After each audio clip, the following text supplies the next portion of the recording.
Your eyes do not deceive you. This is indeed a real image, and the video footage that you are watching in the background is real. Spongebob SquarePants, Patrick Star, the Teenage Mutant Ninja Turtles, and legendary characters from the world of Avatar: The Last Airbender are coming to Sonic Racing CrossWorlds. And though this information was leaked weeks ago, it doesn't diminish how surreal it is to see how bonkers the crossovers are going to be for CrossWorlds. SpongeBob and Patrick look great, and the Bikini Bottom level looks beautiful. It's just crazy to see Sonic and friends, though, getting to move through this cartoon that we've seen so many times. I'm glad that for TMNT they're going with the Mutant Mayhem versions of the characters. Nickelodeon has a few iterations of TMNT they could have gone with, but I'm glad that they're really pushing the new iteration, and I'm interested to see how Sonic Team adapts Mutant Mayhem's unique art style, and what to see what the TMNT NYC map looks like. But then, I love Avatar, man. I'm so happy they're getting representation in this game. The original series is still one of my favorite shows of all time. Its characters and those stories have always stuck with me. I'm just interested to see who they pair with Aang, considering they said Avatar Legends specifically. So that could mean Korra, but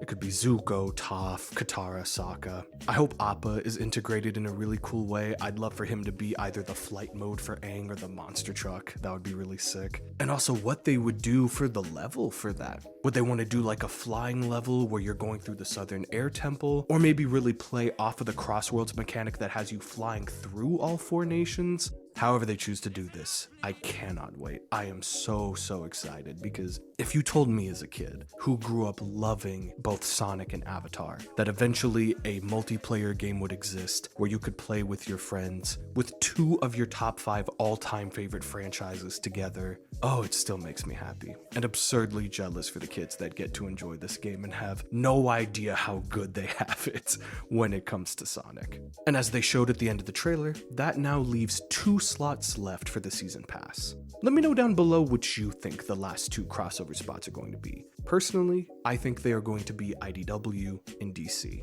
I think an IDW pack that would have Tangle and Whisper finally have a way to integrate the comics into the games officially is a move that has been meaning to happen for a long time. But the second, because DCX Sonic continues to sell out and continue to need new issues and reprints, it makes so much sense to have DC characters or Sonic and Friends variant of the DC characters show up in CrossWorlds. It would be awesome to have characters like Superman, Batman, Wonder Woman, and the Flash in the game itself, but I also think it would be cool if we just got to see Sonic and Friends who got to become the Justice League get their costumes from the DCX Sonic comic, as well as a map that allowed us to travel through all of the cool places in the DC universe like Metropolis and Gotham.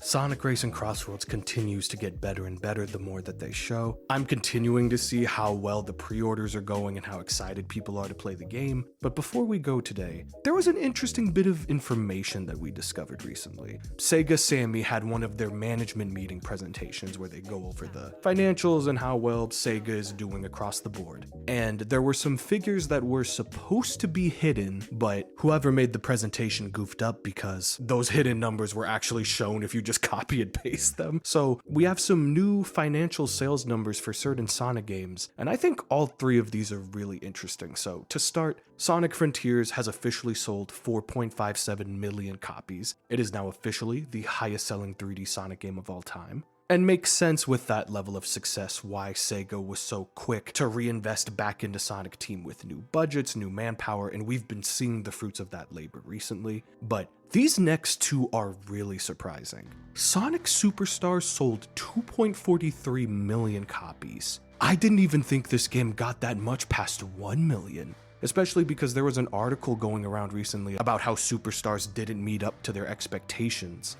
What expectations did they have then? Because a $60 2D Sonic game that was put right in the middle of Mario Wonder and Spider-Man 2, and it still almost sold 2.5 million copies. Like, I did not think that Sonic Superstars would ever be a game that would make more money or sell more copies than Sonic Mania. Like, that is crazy to me. Because of that comment and because of its reception, what were they expecting Superstars to sell then? Because if the expectation was you were gonna doom Superstars release by putting it in between some blockbuster games, but then also had the expectation that it was gonna sell as well as Sonic Frontiers, like, that executive had to be smoking crack. Like, there's no other way. Because almost 2.5 million in 2 years for a 2D Sonic game. That is really damn good. And I think kind of pushes more to the belief that we are going to see our Zest do more in the future, especially with Shadow Generations showing that some of their devs got to work on the 2D side of that game.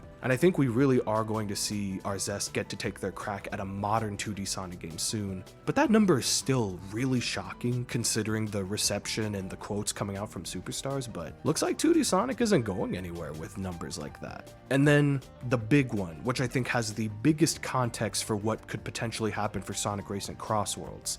Team Sonic Racing sold 3.5 million copies. How?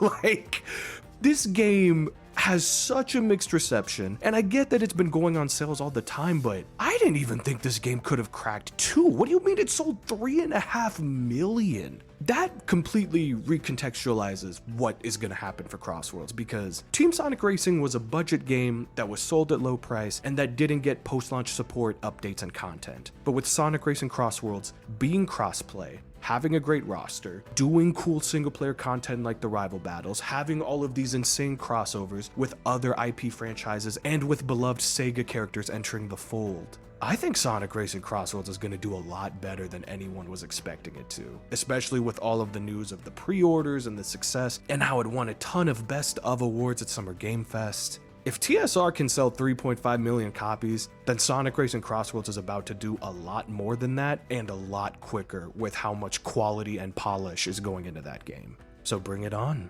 There's a lot of exciting stuff for Sonic coming in the next few years, and I'm glad that Sonic Racing CrossWorlds is going to be one of the new big multiplayer pillars that is going to have us coming back for a long time. But let me know down below. What do you think of the official announcement for the crossovers in Sonic Racing CrossWorlds, as well as all of this new financial news and what you think it means for the future of Sonic? Thank you for watching. Love y'all. Have a blessed one.